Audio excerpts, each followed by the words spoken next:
Evening, everybody. Good evening, Yeshasvini. Good evening, Sadhana. And good evening to all the participants who are with us today to listen to this wonderful talk by Yeshasvini Ramaswamy.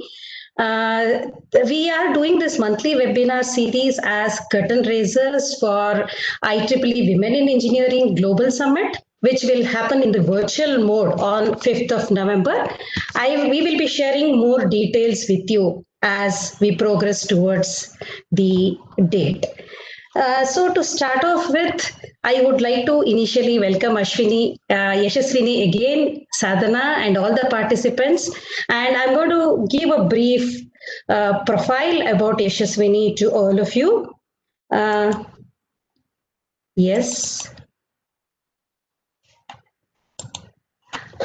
Yeshasvini Ramaswamy is a cultural transformation and analytics expert with extensive exposure in leading projects for Fortune 100 across UK, US, Australia, Dubai, and China.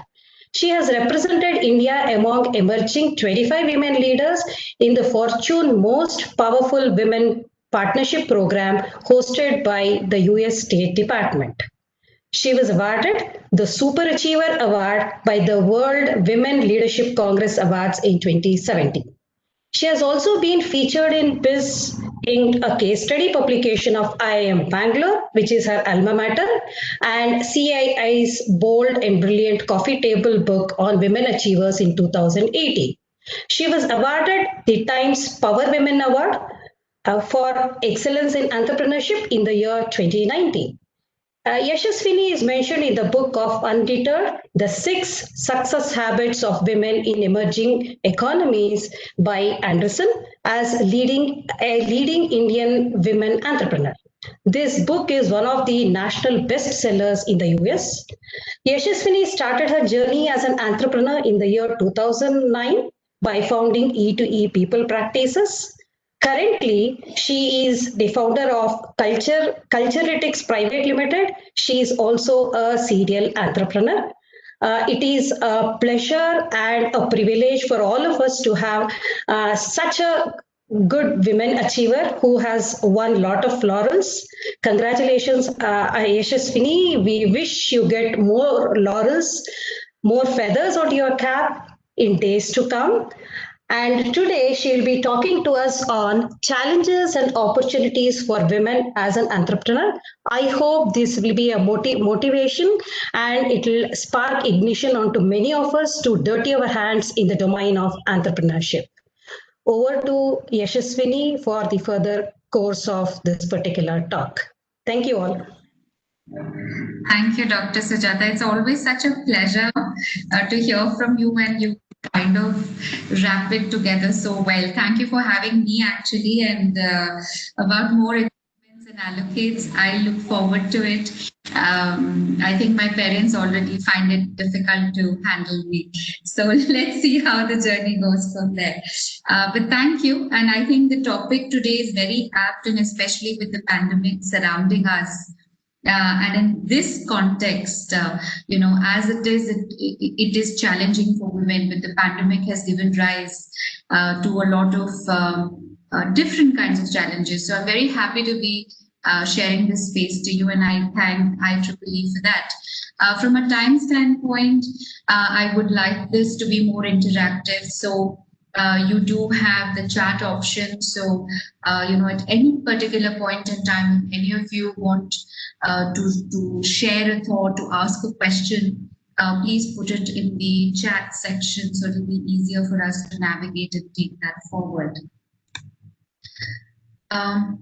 So let's quickly move on. What we will do today, I've kind of broken it up into 5 different sections, right? First is that I'll spend some time talking about the challenges that women face, and this is not particularly to India or particularly to any market or a geography economic market, but I've tried to do some research to kind of pull together what could be the common challenges across the growth economies and some of the challenges that women face even in developed markets like Europe and US. We'll then dive a little deeper into the realities of the pandemic. And I think, a takeaway is always good. So I've kind of tried to reflect and look at my experience and share some of the takeaways from a skill standpoint that we can note down and try to implement as we go back. And of course, we scheduled some real airtime to ask questions and deliberate. But overall, if you look at it, I really hope that we're able to make it meaningful and we're able to support each other because the sisterhood, as we call it, is absolutely essential as we try to navigate the future.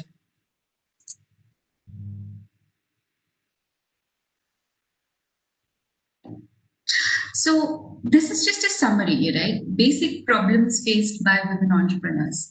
I think the first point, which I absolutely love, is for being a woman. As obvious as that. And that kind of results into a lot of biases, conscious or unconscious. And that itself, I think, puts up a lot of barriers for us. And over a period of time with experience, even as employees or even as entrepreneurs, I think as entrepreneurs, it's a little more nuanced because you don't have a support system of your supervisor, of your manager, of an HR policy. POSH, for example, is there, maternity leave is there. There are a lot of benefits that women can avail if they happen to be working in a fairly matured organization because the HR policies support you. But for a woman entrepreneur, if she says, I want to become a mother, there's no concept of maternity leave. The competition just takes over. So somewhere I think the challenge is a lot more if you're an entrepreneur than an employee. But there are challenges in both roles, right? The second is responsibility towards women's society and work. And I think it comes to us naturally. And I'm sure all of you are aware that if the child is sick, normally the female employees tend to put leave to look after the child. Whereas if you look at some of the analysis around leave records of men, they don't reflect the kind of house involvement. Some companies have come up with the idea of paternity leave. But again, I think very instinctively, we feel the need to protect, to nurture. And that sometimes may limit us from really chasing the opportunities aggressively that's in front of us. Male-dominated society, and I think India is changing. I certainly don't believe, that it should be restricted women for women, because then you're leaving out 50% of the population. So when you're talking about inclusivity and when you're talking about diversity, it's very, very important to engage with men. However, there's certain economies, like I remember in the Fortune Most Powerful Women program that Sujata just mentioned, when I was participating as a Vital Voices nominee, my colleague was a woman entrepreneur from Iraq. And while we were dealing with challenges that are mostly in our mind, that the society kind of restricts us, she was dealing with bombs and wars, and she was still running a profitable company. So I think if you look at a global scale, sometimes the patriarchy issue comes in. Tough competition with large-scale units, it's competition out there. It's you have to be very clear about the differentiator. It's tough. Right? Lack of business training. And I remember this stereotype, which I still face, and you may find it humorous, which is the moment I say I'm an entrepreneur and I go, the stereotype that I face with is, first they say, oh, you interior designer, and I'm like, no. Then they say fashion designing, and I say no.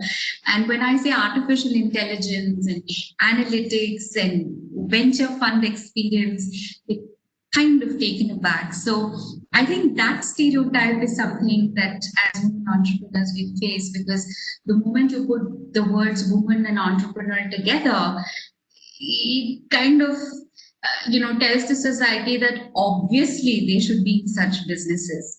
So I find that a bit humorous, and that sometimes becomes a barrier.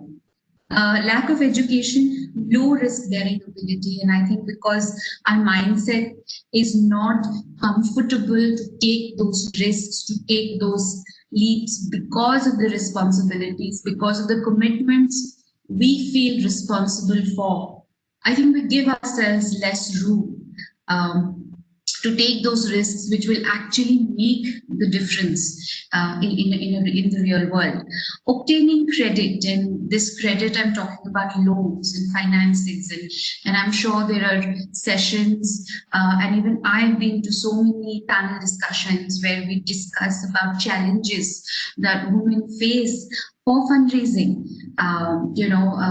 Raising funds, especially in the pandemic, I think has become a struggle, but even more so, right? If you kind of put the gender angle into it, even the banks, right? So when I mentor a lot of young women entrepreneurs, and I'm talking to them, especially between the age of say 25 to 35, most often than not, when they apply loan papers to the bank, and everything is okay, the numbers are good, the banker will still ask, what are your plans for becoming a mother? How is that going to affect the business? And I'm in no judgment here whether that's right or wrong. Maybe the banker is doing what his bank expects him or her to do, but it's a challenge, right? And there is so many stereotypes that we have to deal with. Non-awareness of facilities provided the government, and this is huge, especially in the last 10 years, we have seen an accelerated push on policies by the central government. The initiative of Startup India, Stand Up India, for example, has a non-collateral loan of 10 lakhs going all the way up to 1 crore. So it's a non-collateral loan that a woman entrepreneur can avail. And this is just one of the policy, the protection that we get under the MSME Act, if you're a startup especially, on your receivables. So if you're doing business, your client is bound to give you your money for your work within a certain period of time if you've registered yourself as an MSME company. So even information awareness is, I think, largely lacking, and forums like these are absolutely essential for us to get the message out there, because there are systems there to support us.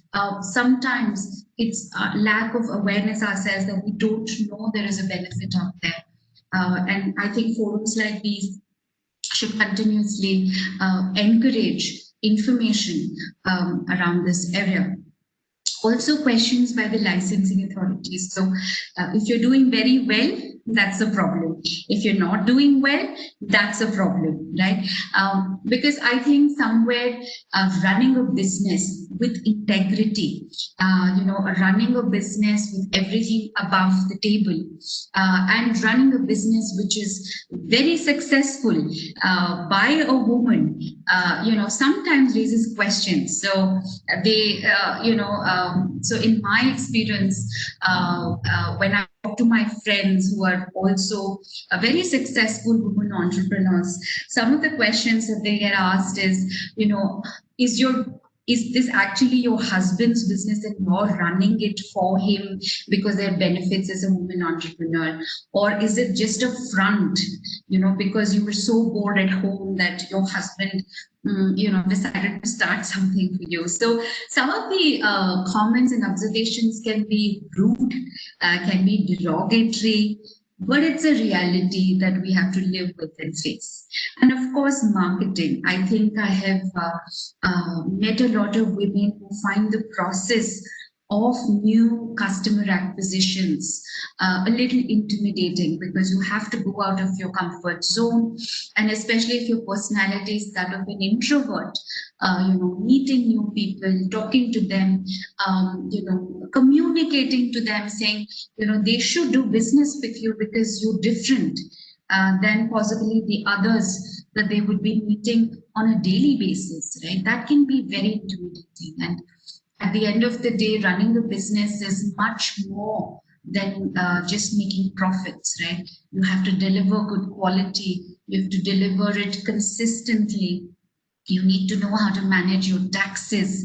You have employees who joined your company, so you're responsible for their careers. In my 11 years of entrepreneurship, in my own companies, if I put so, I've had about 4 of them. I invested in a health tech startup about 3 years ago and exited. And my latest is CULTURELYTICS that Dr. Sujata was mentioning. We're in this company, the world's first company to have AI solutions on corporate cultures. And we're trying to advocate a new practice of cultural diligence in the realm of mergers and acquisitions. Right? So stuff like this, for women to really go out, get that support system, to be talking to new people every day, that seems to be a challenge. So if I were to go ahead and put it all together, right? Because I think the points can be quite intimidating or demotivating to some of us who want to take the plunge. I noticed Dr. Sujata using the word, getting our hands dirty in this realm of entrepreneurship. So if I were to kind of bucket them, I think I would put it under these 5 categories that you see. Limited access to funding, that is a reality. And while there are some venture firms who are positively biased to fund women-led ventures, they're few and they're far. I think we're beginning on the right note, but there's still a long way to go. Second are social expectations, and I think this is relatable to men too. We somehow seem to be working on a construct where you have to be successful, you have to be super successful. And it becomes difficult in the area of entrepreneurships, because even if you look at the average percentage of startups, 95% of startups fail. And this is not just India, this is global, right? So it's those 5% who can survive. So the litmus test, like they call, on the limit of the number of days that you need to track is 100 days, your first 100 days, your first 300 days, and your first 1,000 days. And these are the milestones. And if you're able to cross them, you will then survive. And it's but obvious, I think, if you talk about new business ideas, not all of them are going to succeed, but somehow failure is unacceptable. I would rather be somebody in a big multinational company than creating jobs. And I somehow need to still wrap my head around why is it that we do that. Not taken seriously. So sometimes we'll get comments like, oh, welcome, you're almost my daughter's age. What do you understand by that? And why is it even relevant for the meeting, right? Or there'll be comments about your looks. There'll be comments about your weight, which is unnecessary baggage that we have to deal with. Lack of a support network. And I think there's a lot of work that associations have done around this, various global, national, local, even in Bangalore. So I think it's there, but I think we need more of it, right? We then move on, and I wanted to talk to you about my journey. Given this is the kind of baggage and limitations that we need to deal with, there are also opportunities, which I'll come to. So my journey highlights, I think, my childhood, because I keep getting questions around, we want to know more about you. We're curious about, the allocates that you've got, what's the journey behind it? Because it's never as glamorous and it's never as easy as one makes it out to be. So my childhood, I was born in Coimbatore, raised in Delhi, kind of studied in Bangalore, and then have been traveling internationally. So that's broadly it is. I think my father really took a keen interest to expose me to various experiences. So I've traveled a lot, I've been to the villages, and I think that helps. And it also helps that we were not very what to say, segmented in our upbringing. It's like, the girls get the Barbie dolls and the boys get the guns and the trucks to play. I don't think I had that kind of upbringing, which in hindsight, I think has benefited me. Education was all over, and I think that's a continuous journey. Life as an employee is interesting.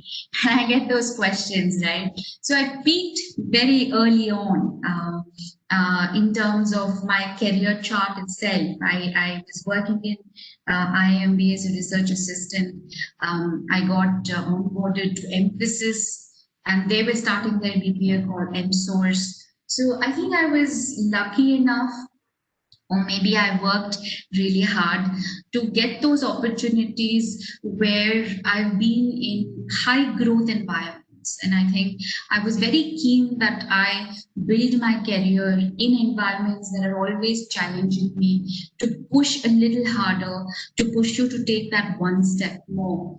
So what happened as a result to it is that I started, laying down HR policies for companies, as large as 800 when I was in my mid-20s.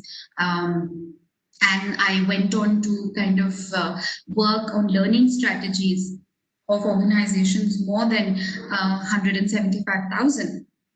I became a part of NASSCOM. That time it was K-Nights, I remember. And it was still early stages of NASSCOM at that time. So I think even the period that I was in Bangalore, IT was just taking off. And I worked really hard. I never shied away from asking help. I never shied away from talking to my manager and saying, that looks to be difficult, that looks to be challenging, can I take it? And I think that has played a large part in my success. My first startup was in 2009, and I can assure you that I have made so many mistakes, and I've learned from all of them. And I don't think there's ever something called a perfect journey. But if you have an ability to kind of reflect and learn, I think it will hold you in good stead. And then you have the glory and the heights. So I remember my first journalist interview was with Hindu Business Line, and it's a very respected thing. And I remember the journalist kind of calling me up and saying, "You want to take the interview?" And I didn't sleep the previous night because I was so excited. And then you get quite a few of them, and then you get used to it, and you're winning contracts, you're traveling, and you feel you're kind of on top of the world. And that's a high that I think only entrepreneurs and first generation entrepreneurs have the luxury of enjoying, that kind of a high to say, it's a self-made and I've made it on my own. And at the same time, right, you have your lows because you lose a couple of contracts. Your competition maybe sometimes doesn't play fair.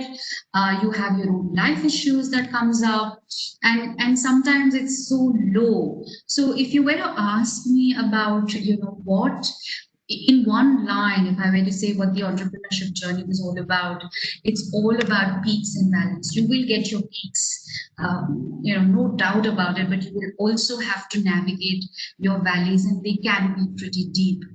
And of course, more startups. So I'm very happy when CII, mentioned me in their book, or when the Karnataka state government itself recognized me as a first generation self-made entrepreneur. I have no complaints, right? And then you kind of learn through all of that, then you learn to kind of consolidate on your success and then scale. And right now, in addition to the 4 companies that I've set up and run very successfully, I also do a lot of community work. So I'm involved with an NGO called I Create, which creates entrepreneurs. And I'm very happy to say we've created about 20,000 of them. It's a huge milestone. And Dr. Abdul Kalam, when he was alive and the President of India, he had spoken very positively about the kind of work. So that's the space I'm in, and that's the journey that I've had. So this is the combination. So when she read out my introduction, there've been case studies, international experience. I'm very comfortable in navigating different worlds, right? And this is the closest to my heart. creating job creators, because I feel that a country like India needs job creators. How many people are going to train to wear a tie to the resume to go pick up a job, and then he's frustrated, they take EMIs, they kind of stuck into it. I think entrepreneurship gives you that freedom, and with freedom comes a lot of accountability and responsibility, but it's, I think, a different journey, and everybody should try it. And because you have a dream, because you believe in something so passionately, you're able to create jobs, and because of the jobs you create, they go ahead and take loans to maybe get their first car, to maybe get their first home loan. So the multiplier effect that it has on the economy, in addition to helping you lead a very purposeful life, I think there can be nothing better than being an entrepreneur, right? So now when we talk about entrepreneurs, how do we actually, help with the pandemic? I remember, having a lot of meetings in December and up to, I think, January, because then we started getting feelers of it, because we travel so much.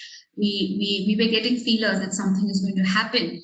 But I don't think at any particular point in time, we kind of thought that it's going to stretch for such a long time. I remember in February, we were still talking about a max of 3 months, and that itself was a big thing for us to say 3 months and people are going to be working from home. Are you crazy? And look now, I think it's 6 months and it's not going away. And the last guidelines that we have received in our businesses say that, at least wearing masks is going to be here till December 2021. So we're looking at a new reality, a new environment. So for existing entrepreneurs, what I would suggest is the 3 R's, right? We have to get into a space where we have to reimagine. Right? We have to be prepared to improvise. You have to take those decisions very early on. You can't say that this is the way I'm used to doing my business and crib about the pandemic. The moment you start cribbing, the moment you start feeling negative about it, you're investing your energy in something that's really not going to help you grow. And as much as it's going to make your life uncomfortable, it is the step we need to take. We have to reimagine.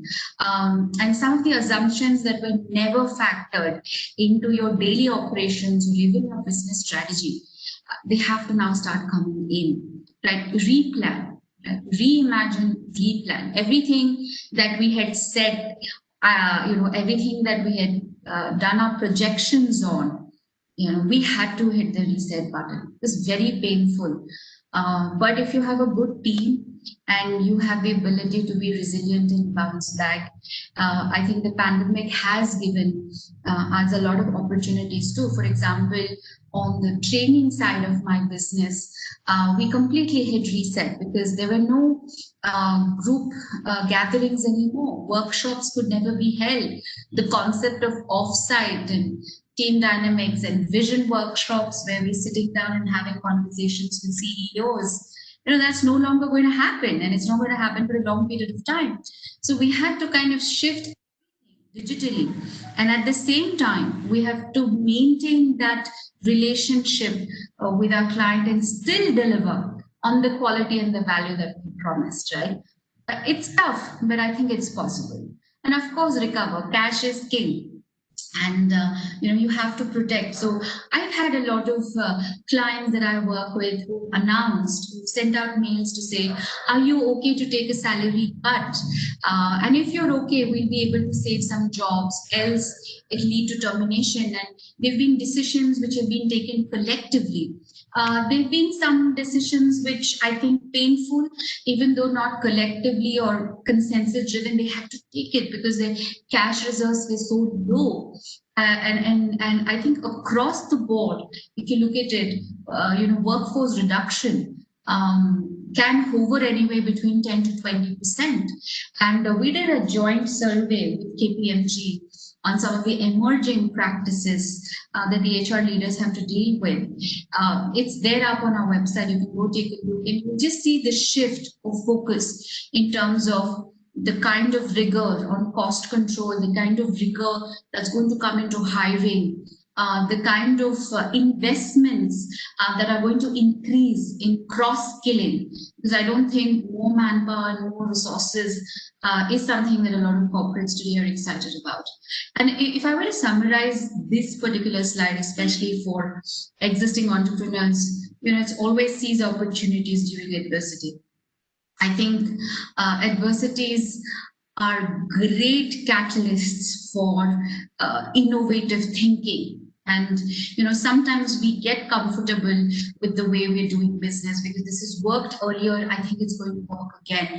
So a pandemic, like we call the VUCA world, we were hearing about it, but now we're experiencing something like that. And adversity is always good because it gives rise to new businesses, to new solutions. Who knew masks would become an industry? And if you look at Louis Vuitton, if you look at some fashion designers, they all started designing, high-end fashionable masks. And who would have thought that this could be a segment which will grow in millions of dollars in a couple of weeks, right? So from an entrepreneurship standpoint, adversities always gives rise to new opportunities. I'd like to kind of take your attention now to new and emerging entrepreneurs, right? So we just discussed some of the key perspectives that existing entrepreneurs need to keep in mind. What about the new ones, who want to take that plunge into entrepreneurship, or somewhere they are in a startup and now they want to scale it up, right? So these are some of the points that I've put together from my experience and from the experience of my ecosystem of other startups and entrepreneurs, right? So there are about 9 of them, and I think I'm being conscious of time, so I'm not going to go ahead and walk you through each of it. But a couple of highlights that I'd like to talk through is the first one, right? Underestimate how much time and money it's going to take to get it off the ground, because I think the motivation is so high where we think everything is possible. Sometimes we forget to kind of be pragmatic enough to see how successful will it be and the effort it's going to take. I'm sure we're all aware of a lot of our friends who've tried their hand at being an entrepreneur and they've gone back to their jobs, right? So I think you need to be made of a different metal for you to start and continue to stay on this journey. Right. The second is, I think, the research on the competition. What I have in point 4, there's so many times that we've heard saying, I'm the best, but your best vis-a-vis what? You're different vis-a-vis what? And most of the times when I sit down and I, skim through some of the business plans, some of the presentations, it's kind of I, me, myself, and that's where the perspective ends, right? But you have to go out into the real world, and competition is not going to be easy, and you have to deal with that, right? The 5th point on this slide, they fall in love with their idea too hard, and that's like the beginning of the end. If you love your idea so much, you should be willing to change your tactics. You should be willing to adapt as environments change. And sometimes, I feel that the founder or the entrepreneur becomes the biggest enemy of their own business. And the 7th point, legal protection. We know that data privacy and policies around trademarks, copyrights, intellectual property, that's an area where I think India can improve a lot, and I think it'll also help us compete globally with a lot more confidence than we are today. But I think if you're a new entrepreneur, do spend time on legal protection, especially if you're IP heavy. That's something that you should not neglect. And this, I thought, some of you may have got it on WhatsApp, but this I thought was very interesting, on how you can support a business and it actually, you end up spending zero, right? We have to create that and, encourage. It's not easy. And somebody has taken a decision to stand up on their feet, not be reliant on some job somewhere where your manager decides your future. You've decided to create your own future. You've decided to create jobs and futures for other people. I think the very idea itself and the very intention itself should be rewarded. And I've just put up a few things here, right? Like her posts, share her business, encourage, right? Because it can get lonely. Because your team, your clients, your bankers, everybody are looking at you, being this rising star, exuding confidence, having solutions all the time. We're human beings too, right? So a word of encouragement is always good. Support her direct marketing efforts, refer them to others, and be open, to listen to their struggles. And when they're celebrating their victories, maybe it's their first client, or maybe they hit a milestone, or she's traveling internationally, she won her first international client, share, because I think as a culture, we really need to do a lot to build an emotional support.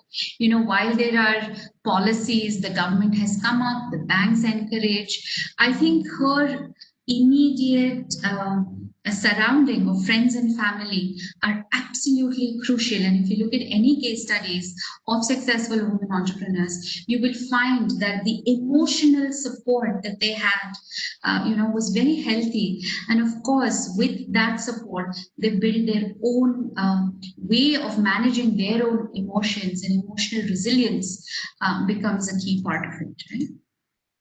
Key skills to survive the pandemic. This is but obvious: financial agility, networking. Because it's pandemic, a lot of us are working from home. A lot of us will continue to work from home for a long period of time. That does not mean we don't reach out. Webinars are a great way for you to participate, ask questions, meet friends, so don't stop doing that. And the other thing I find with women is they hesitate to take control on their finances. There is no running away with it. With financial security comes a lot of freedom. And it's absolutely essential if you want to create meaningful change, right? So I've highlighted the first two letters because for me, it forms the word FINE. So it's an easy way for us to remember as a takeaway, right? Financial agility, networking. The next set, which I call as CATCH, the first letters of the words that I'm talking about, right? Always be curious. Very important. Be curious, have the ability to interlink. Sometimes we get so bogged down, I, me, myself. That's not going to build you. You have to give for you to receive. So start thinking in your head, you may not get an immediate return, but this is a relationship worth nurturing. And not all relationships are for money. Some of the relationships can be for purpose, can be relationships that give you happiness. So hold on to them tightly. Time management, everybody has 24 hours in a day, whether it's our prime minister, whether it's Bill Gates, whether it's Donald Trump, or whether it's just you and me. All of us have 24 hours. And the way we're able to prioritize and manage that time will decide a lot of success that we aspire for. Communication, if you can't articulate what's going on in your mind, I think it's going to become very challenging. And of course, health. The pandemic has, put that in the forefront. But even then, going out for a walk every day. One of my colleagues kind of told that to me, and it's always stayed with me. It's okay. All of us are busy, but take that 10 minutes or that 15-minute walk, and you will see that you are benefiting. And as an entrepreneur, if you're happy, if you're healthy, your employees and your business and your clients start benefiting from it. So sometimes health becomes a necessity for you to look after, and it's not a nice to have aspiration. The last one that I call is core, which is more intrinsic, and which is kind of the foundation of everything that we set out to do, is confidence and sincerity. And I put this together because if you're sincere, your confidence automatically kind of comes through. Otherwise, if you're trying to be somebody you're not, you're trying to say something that you're not prepared, it shows, and that's something that we should avoid.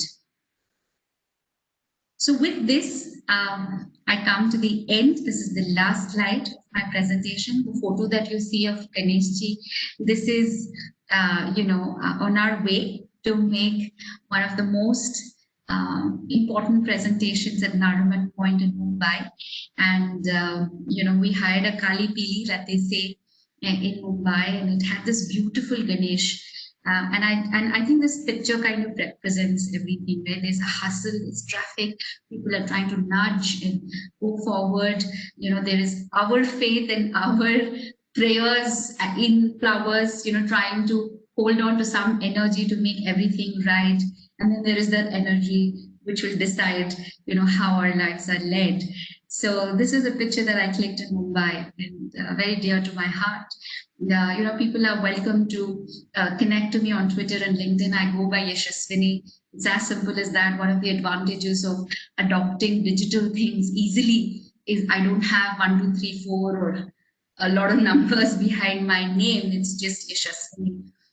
So I'm okay, and I found that talking about our fears, talking about our victories, creating a platform where we can communicate and share, and maybe be vulnerable always helps in kind of motivating everybody to grow. So with that, I end, and I'll open it up for questions and hand it back to Dr. Thank you, Yashaswini. Such a beautiful and lovely talk. And it was a very pleasant atmosphere that you created in the process. Uh, Entrepreneurship, as all of us understand, is a double-edged sword. Weighing both challenges and opportunities. After hearing you, I can definitely conclude with confidence that the opportunities outweigh the challenges.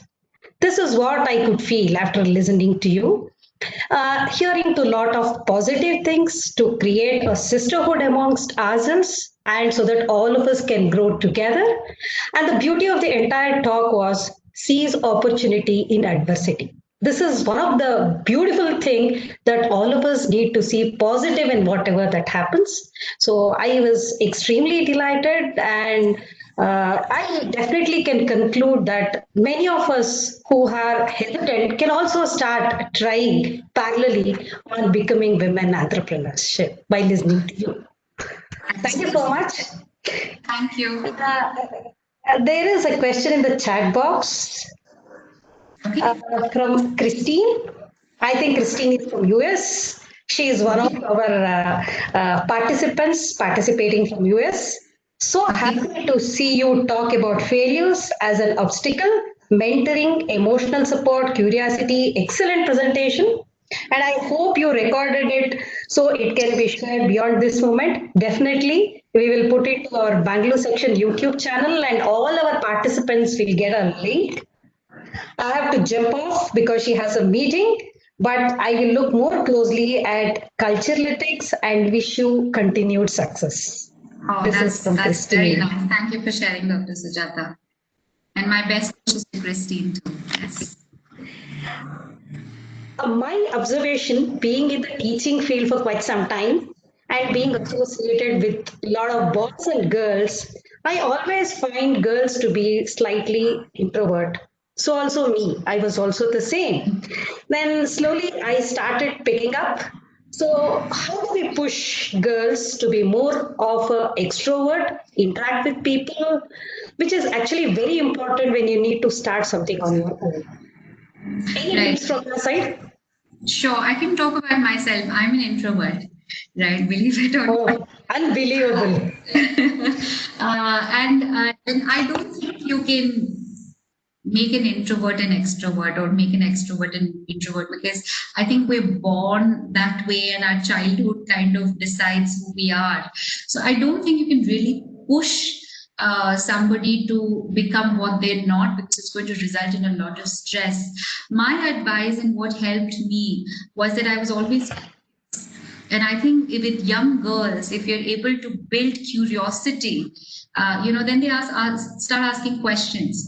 Now, when you start asking questions, you start having conversations, because then you're going to start getting responses. So I have found that, having a curious mindset kind of changes your personality in a very meaningful way, because there tends to be confusion about extrovert means you have to be gregarious, you have to be loud, you have to be seen everywhere.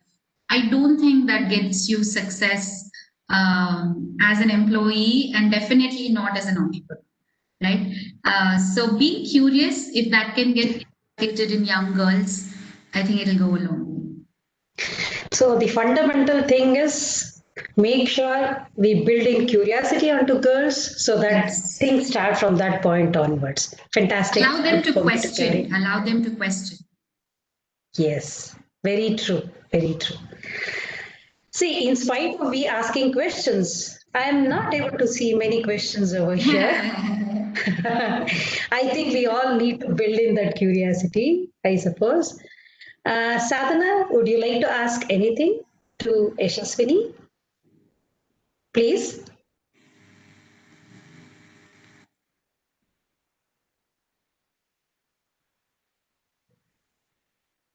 Okay. I think there's some network issue over here. Oh, absolutely. Don't mind it. I'm always reachable. So, let's not fret about it. I'm sure there'll be questions. I'm sure there'll be conversations, and that's exactly a thing I find about Indian work environments, and it's not negative. Exactly. The real Yes. meeting is after the meeting is over, right? So you brood upon it, you understand, analyze, and then come out with that. Meanwhile, even I have a question. You have seen both women entrepreneurs and men as entrepreneurs. Do you find any difference in them, in their approach to work? Have you found any difference in them? Yes, I think, that's a great question, Dr. Sujata. It's been such a long time since I reflected on it. So I think thank you so much for asking. It's a great question. I think men somehow intrinsically are more confident. I think we tend to second guess ourselves as women, and I've seen this across economies, and also, the confidence leads to a certain behavior. So the behavior is almost always that they're already successful. Whereas women, our confidence comes in if everything is perfect. So we set a benchmark so high that most of the time, budgeting where men are celebrating. So that is a difference that I have found. But on the negotiations side, I think women have a very big advantage. I think the inbuilt characteristic of a woman to negotiate probably will play. Okay, very, very, very nice. I think government supports a lot of funding opportunities for women when they start off. Can you give a couple of websites if somebody wants to look into the support the government provides? Yeah, absolutely. So I think the most easiest is Stand Up India, Startup India. Okay. And that will give you a plethora of information. It will also State Bank of India. It encourages. There's a lot of schemes only for entrepreneurs. So, but I think a good link to begin with is Stand Up India, Startup India. Okay. Some of them want to know the website. I would request them to connect to you on LinkedIn so that you can share more links and more information to them. So I'm going to type here Startup India and Startup India and Startup India. Yeah.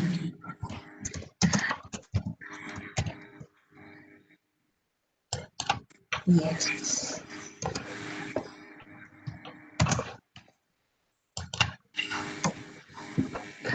Yeah, I think that will be the right place. Since we don't have any more question at this point in time, is it time to close is what I was trying to think. Meanwhile, if Fantastic. somebody is Let's do that. yeah, probably I think women naturally try to want to analyze and then come up with their own questions. So it would definitely take some time. So I'll just wait for a minute or two before we close down. Sure.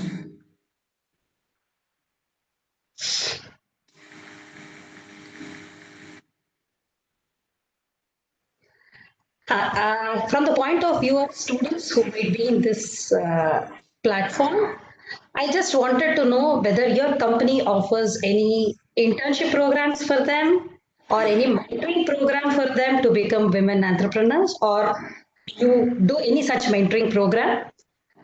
One Yes. is through the NGO that I heard. Apart from that, So we do offer internships. So the short answer would be yes. But then you need to survive my crazy energy. So, so you're more it's a welcome, but I don't challenge. know whether you will be able to stand being on the treadmill and being on high energy almost every day. So that's the kind of environment we have here. If you're crazy, have a lot of ideas, if you have aspirations to make a difference, you're most welcome. Otherwise, a lot of companies are encouraging interns. We all know that.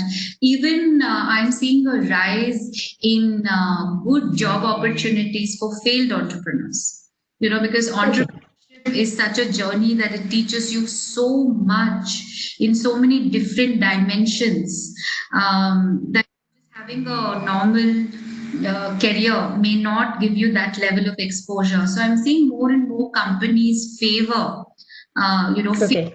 entrepreneurs in a lot of vacancies that they have. Okay. Beautiful.